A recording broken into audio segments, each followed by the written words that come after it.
Friends, कैसे हैं आप सब। वेलकम बैक इन फॉरएवर के लास्ट पार्ट में आप लोगों ने सुना कि शीतल श्री से कह देती है कि ठीक है, मैं कैंटीन से कुछ खा लिया करूँगी, और उसके बाद दोनों एक दूसरे से बाय बोल के फ़ोन रख देते हैं। अब यही सिलसिला चल निकला था दोनों के बातचीत का।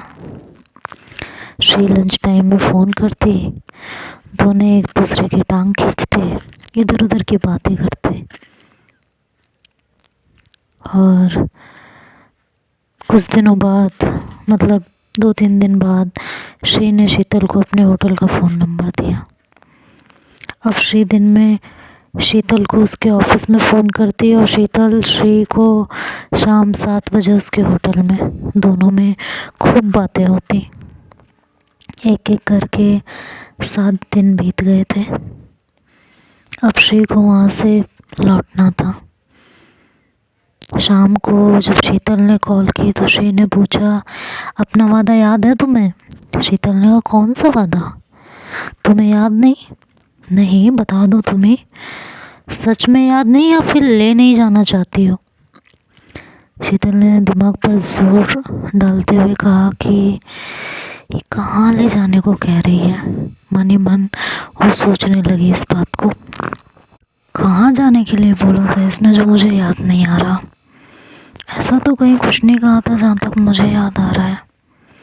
अचानक उसे याद आया तो बोले, अच्छा, गणपति दर्शन के लिए पूछ रही हो? मेरे दिमाग से उतर गया था। तुम आओ तो सही। श्री ने कहा, हाँ तो रही हूँ, 2 दिन में पहुँच जाऊँगी। अब कितना ही वक्त रह गया है। शीतल ने कहा, 2 दिन में बहुत होते हैं, ऊपर से इन 2 दिनों में बात भी नहीं होगी तुमसे। मैं ही जानती हूँ कि कहते कहते शीतल रुक गई थी। उसे ध्यान आया कि वो क्या कहने वाली थी तो खुद से ही कहने लगी, शीतल काबू करो खुद पे। क्या बोलने जा रही हो, समझ में आ रहा है? तो श्री बोली, बोलो ना, सेंटेंस तो पूरा करो। शीतल ने कहा, कुछ नहीं। श्री ने कहा, शीतल, मुझे पता लग गया है जो तुम बोलने जा रही थी। क्यों हमेशा छुपाती रहती हो? मुझे पता नहीं है क्या हम दोनों के बीच में ये जो चल रहा है ये क्या है? मुझे पता चलता है। बेवकूफ़ नहीं हो कि तुम्हारे मन में क्या है ये ना जान पाऊँ। शीतल, ये दोस्ती नहीं है। तुम खुद भी जानती हो और मैं भी। कितना छुपाओगी? तुम इस एहसास को छुपाने की नाकाम कोशिश कर रही हो जिसमें तुम कभी कामयाब नहीं हो सकती। सॉरी। जिस चीज़ को तुम छुपाने की कोशिश कर रही हो ना, वो कभी छुप ही नहीं सकती। श्री इतना बोल के चुप थी। सोचा शीतल कुछ बोलेगी, इस उम्मीद में थी, पर शीतल चुप ही रही और फिर बोले कि तुम कब तक यहाँ पहुँच जाओगी, मतलब कितने बजे तक?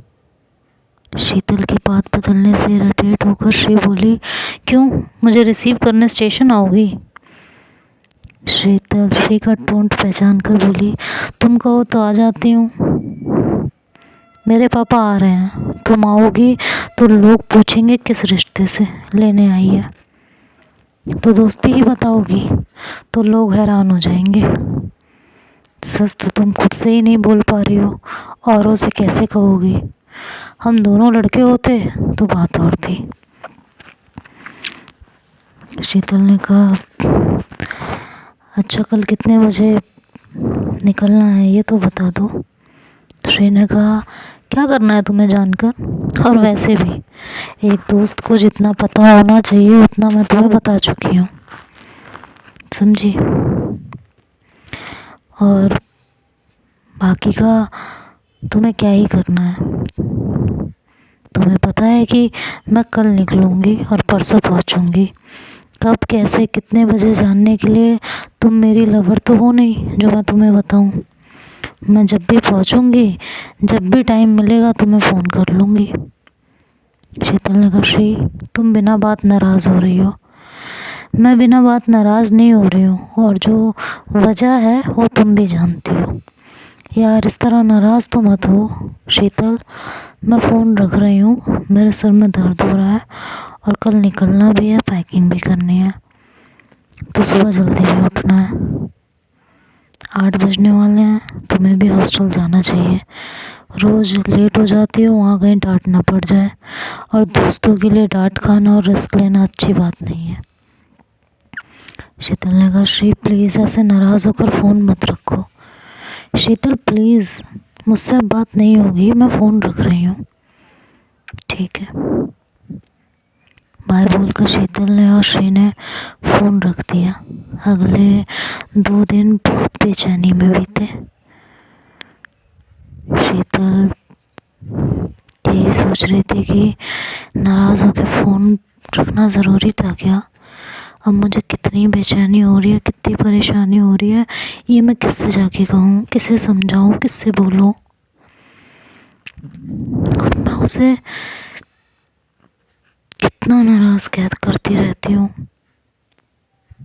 हद है यार, एक तो श्री नाराज़ है और दूसरे ना तो उससे बात हो रही है, ना ही उसकी कोई खबर मिल रही है। जानती हूँ कि श्री की नाराज़गी जायज़ है, उसके दिमाग, क्या ही करूँ। खैर मेरा तो दिमाग ही काम नहीं कर रहा।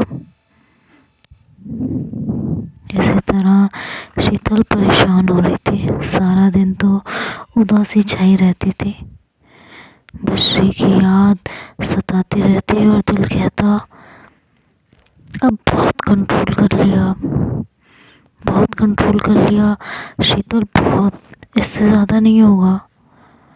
और दिमाग कुछ कहने को होता तो दिल उसे चुप करा देता। शीतल की हिम्मत टूटने के आखिरी पायदान पर थी, बस एक चोट पड़ने की देर थी। अब देखना ये था कि वो चोट कब और कैसी लगेगी। आखिर कब शीतल के सब्र का बांध टूटेगा।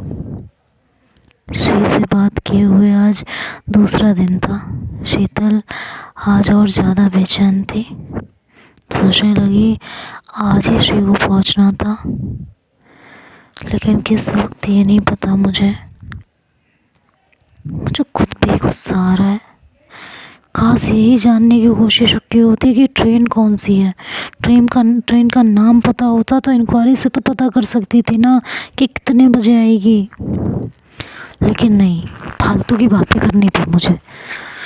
नाम ही पूछ लिया होता तो इतनी प्रॉब्लम तो ना होती।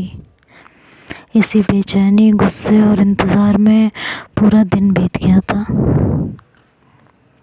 शीतल सोच रही थी कि शायद लंच में फ़ोन आएगा, पर लंच भी इंतज़ार में बीत गया। दिन बीता, शाम हुई, छुट्टी हुई। शीतल हॉस्टल आ चुकी थी और बिस्तर पर लेटे लेटे सोच रही थी कि क्या करूं, श्री को फ़ोन करूं क्या, पता नहीं आई होगी या नहीं, कर लेती हूँ, तभी तो पता चलेगा कि आई है या नहीं आई है, और अगर आई होगी तो बात हो जाएगी। और फिर अब मनाना भी तो है उसे, ये भी तो काम करना ही है। चलो बात कर ही लेती हूँ, कुछ तो करना ही पड़ेगा। सोचकर शीतल पीसीओ आ गई थी और फ़ोन खाली होने का इंतज़ार करने लगी। जब उसका टर्न आया तो उसने फ़ोन मिलाया। 6-7 रिंग होने के बाद फ़ोन उठाया। उधर से हेलो की आवाज़ आई तो शीतल पहचान गई कि ये श्री थी। उसकी आवाज़ सुनकर शीतल ने आंखें मूंद कर कुछ वैसे ही सुकून महसूस किया जैसे कड़कती ठंड में गरम गरम कॉफ़ी गले से उतर जाए, एकदम गरम। उधर श्री फ़ोन पर हेलो हेलो कह रही थी, बोल रही थी कि कौन बोल रहा है, हेलो। शीतल को लगा कहीं ये ब्लैंक कॉल समझकर मेरा फ़ोन ना रख दे, तो बोली हेलो मैं बोल रही हूँ शीतल। तो बोल क्यों नहीं रही थी? शीतल ने जवाब देने की बजाय पूछा कब आई? 4 बजे के करीब। अब फ़ोन क्यों नहीं किया? टाइम नहीं मिला, कहा तो था तुमसे कि जब टाइम मिलेगा तो फ़ोन करूँगी। अब तक नाराज़ हो? 2 दिन हो गए, अभी तक वो बात लेकर बैठी हो। नाराज़ नहीं हूँ, बस जैसे तुम चाहती थी वैसे ही तुम्हें ट्रीट कर रही हूँ। क्या मतलब? तुम्हें मुझसे दोस्ती चाहिए थी ना शीतल? तो मैं तुम्हें दोस्तों की तरह ट्रीट कर रही हूँ। मेरी लवर होती तो घर पहुँचते ही तुम्हें इन्फॉर्म करती, सोच कर कि इन 2 दिनों में मुझसे बात किए बिना तुम्हारी जान सूख कर आधी हो गई होगी। अब दोस्त को तो बता दिया जाता है, 2 दिन बाद टाइम निकाल कर मिलेंगे। तो जैसे तुम्हें कहा था कि टाइम मिलते ही फ़ोन करूँगी, तो जब फ्री होती तब फ़ोन करती और फिर कल सुबह स्टेशन पर मिलती। ऐसे क्यों बिहेव कर रही हो श्री? कैसे बिहेव कर रही हो शीतल? अनजानों की तरह।